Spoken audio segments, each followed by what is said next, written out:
Now, 10 minutes past 8 is the time, and we shall return to a conversation we started our programme with, and that is in Lambeth, where private tenants in 144 properties are being evicted. Now, the council wants their homes back. This is in Lambeth, and they're looking to regenerate 5 estates in the area. So the residents are renting privately from the council via letting agents, and they've been told that their tenancies won't be renewed. They're going to have to find somewhere else to live. The council wants the flats back because they said they want them for properties for homeless people on the waiting list. Now, earlier this morning, I spoke to one of the residents in those flats, Mylène Lejus, who was living in temporary accommodation, and they were moved when the ceiling collapsed, but she's basically been told that her contract won't be renewed. They've been there for 2 years, they've been very happy there, but her contract will not be renewed at the end of July. I think it's unfair because they haven't been honest since day one. Because from the beginning, we told them that our intention to make it our home, to be there as a long term. So if from day one they would have been transparent, saying that it was only for a short-term tenancy agreement, we would probably not have moved in. Okay, so that was Mylène Lejus talking to me earlier this morning, and I'm joined now by Pete Elliott, former Green Party councillor at Lambeth Council. A very good morning to you, Pete. Good morning, Salma. Thank you very much for having me on. This is a scandal. Tell me your thoughts then. Tell me why. So, Lambeth Council, as a council, has a duty to prevent homelessness. And what it's doing in this case, it's making up to 150 families homeless, because these are, what they're housing them in is the cheapest homes in the area for private renters. And they've been misled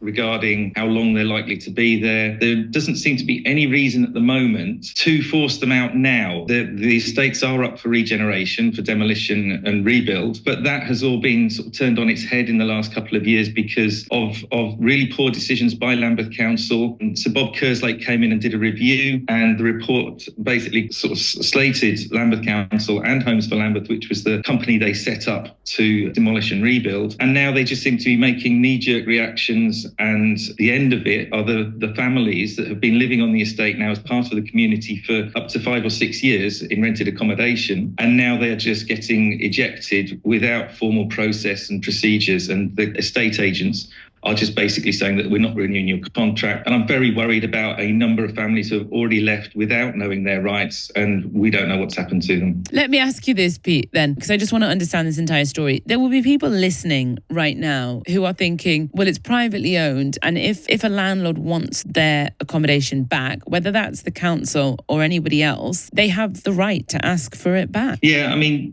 you're certainly right. The Section 21 notices no fault evictions at the moment. We want to get rid of that. There's no security of tenure for private renters across London at the moment. And with house prices as they are, it's nigh on impossible to find homes. There's such a battle for families to get homes of any size that's appropriate for them. Effectively, though, we've got the council, which has a duty to house people, evicting people. And many of these people will end up homeless and coming back to the council for housing. And this is at a time when on these 5 estates, we have got hundreds of empty homes already. Literally, there are people that are getting asked to move out from these estates, and next door they'll have a boarded up home that hasn't been refurbished or that has been refurbished. But isn't the point that everyone has to move out so that they can do all of the renovations or regenerative work that they want to on these estates? So the reason why the council was buying back the homes in the first place was so that they could demolish them. It wasn't to refurbish, and we're still up in the air as to what the future of these estates is going to be. Why would they want to demolish them? Well, the council says that they can't repair them, but these estates are quite solid estates, and we've been campaigning, residents have been campaigning to try and save the estates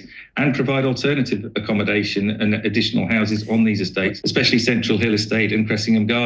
Pete, you're a former councillor at Lambeth Council, correct? Yeah. So I imagine, you've got far better insight into the council, their plans, the way they work than me or my listeners do. So let me ask you this. What do you think their intentions are in this matter? So I think that from the documentation that we've seen, it looks to me like the council have made a purely financial decision to move these people out. And it's going to be a marginal decision because they're already taking in sort of £1,750 a month from these private renters. And I think that they believe that they can make some savings by housing temporary accommodation in these homes instead. But this decision making has been done in absence of any consultations with the wider communities on the estates, the residents' associations, they haven't consulted at all with the residents themselves who are affected. There's been no equalities impact assessment, and I think they're now backtracking slightly and trying to cover that off. But it's caused so much stress for these residents who believe they're about to become homeless again. And a lot of them have invested in their homes. Some of the homes have been sort of kitted out for disabled people and have had adaptations made to them. People have bought furniture and decorated it because they've thought they're going to be there for a while. So the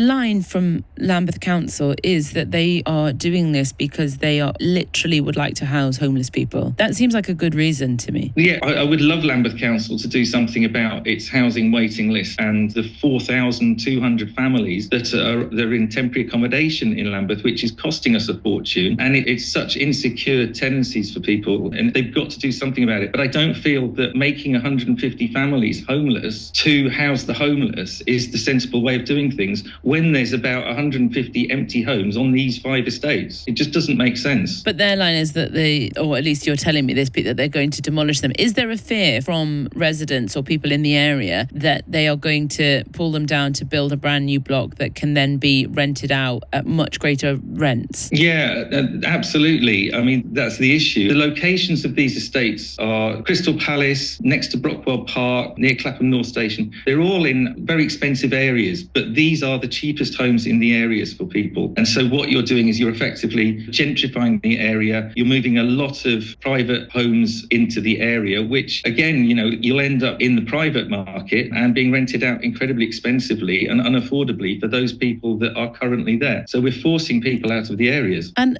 do you imagine that, I suppose I'm trying to understand what Lambeth Council's motivations are when we've been having conversations all year and all last year about the budgets that local councils are absolutely struggling to balance, the councils that have effectively gone bankrupt. Could this be for Lambeth Council a part solution to their budget problems as well? It might displace, let's say, 122 people from the estate, and they may have to find solutions for where those people are going to live, but also it could help 1,000 people. I mean, the council has to make those decisions and try and work out the pros and cons, don't they? Yeah, but they could do it transparently. Would that make it better? If they said, we have to evict 122 people and they're private renters, so they have the means to privately rent elsewhere, but we're doing this so that we can then build a fancy new block. We know is going to drive rents up in this block, but it's going to provide us with X amount of income that will help with mental health services in the area or child welfare services in the area. Would that make everyone agreeable to it if they were that honest and transparent with it? Or would there still be this reaction? Well, the thing about being transparent about the decision-making process is looking at all the factors that they've considered. And what they haven't considered is the 150 families. It's not just 120 people. There's 150 families that are affected here who are suffering mentally because of the stress that this is causing them and thinking that they're going to become homeless. Yeah. And it's children at school who've been going to these schools for up to 5 or 6 years, and they're being uprooted. And I think that the costs, the council, if they are looking at it purely from a financial basis, then they need to think a little bit wider than that, because they also have duties in terms of adult and child social care, and they will end up picking up the pieces when people's mental health is getting affected. So they need to look at this holistically, transparently, and with the support of residents. Now, so on the financial side of things, Lambeth Council has borrowed hundreds of millions of pounds since January 2019. I think it's £540 million. And it has got through a huge amount of money with its house building company, Homes for Lambeth. It has only built, I think, 41 council rent homes at the moment. It has had money, right, and it's just not been spending it sensibly. I would love to see where the money has gone. Well, let's keep an eye, and we'll see what happens in this particular story. I'm sure we'll talk again. Pete Elliott, thank you for your time this morning. Thank you very much.